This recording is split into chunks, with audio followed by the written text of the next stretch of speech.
गांव में राई स्टार और पायल की शादी का जश्न पूरे जोर शोर से चल रहा था। चारों तरफ खुशियों का माहौल था और सभी रिश्तेदार बहुत खुश थे। दोनों एक दूसरे को पसंद करते थे। पायल देखने में ऐसी लगा करती थी जैसे स्वर्ग से कोई अप्सरा उतर आई हो, और राई स्टार जो एक बड़ा नेता था और हमेशा गांव वालों की मदद के लिए आगे रहता था। सारे रीति रिवाज और रस्में पूरी होने के बाद दोनों पति पत्नी बनकर अपने घर पहुंचे। घर पहुंचने के बाद माहौल रोमांटिक हो गया। दोनों ने खूब मजे किए, बहुत मजाक किया और हंसे। थोड़ी देर बाद राई स्टार ने प्यार से पायल को बिस्तर पर बुलाया। पायल भी बिना किसी झिझक के खुशी खुशी चढ़ गई। अगली सुबह गांव में एक खूबसूरत सी धूप खिली। राई स्टार और पायल अभी भी गहरी नींद में थे। तभी अचानक पायल हड़बड़ाते हुए बिस्तर से उठी और तेजी से नीचे की ओर भागी।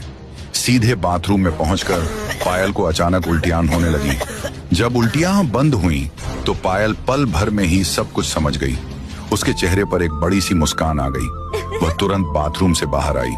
उसने उत्साह से राई स्टार को यह खुशखबरी बताई। राई सुनो, एक बहुत अच्छी खबर है। मैं माँ बनने वाली हूँ। जल्द ही हमारा घर बच्चे के रोने की आवाजों से गूंजने लगेगा। ये सुनते ही राई स्टार भी बहुत खुश हो गया। उसे भी अपने बिजनेस विरासत को संभालने के लिए एक बेटा चाहिए था। कुछ महीनों बाद उनके घर में सचमुच एक बेटा पैदा हुआ। वह काफी नटखट और बहुत ही खूबसूरत था। दोनों ने प्यार से उसका नाम चिंटू रखा। समय तेजी से बीता और चिंटू देखते ही देखते और बड़ा हुआ। राई स्टार पढ़ाई के लिए चिंटू को लंदन भेजने का इंतजाम किया। चिंटू एक बड़ी कार में बैठ गया और वह एयरपोर्ट के लिए रवाना हो गया।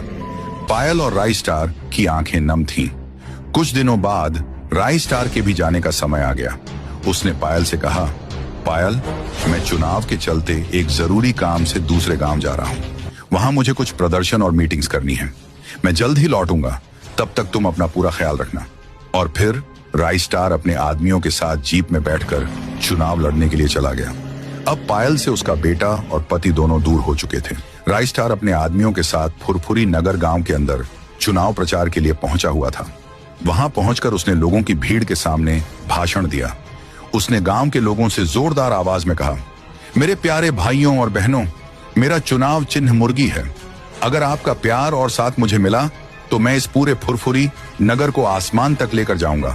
मैं वादा करता हूं कि आपके गांव में बुर्ज खलीफा भी बनवाऊंगा।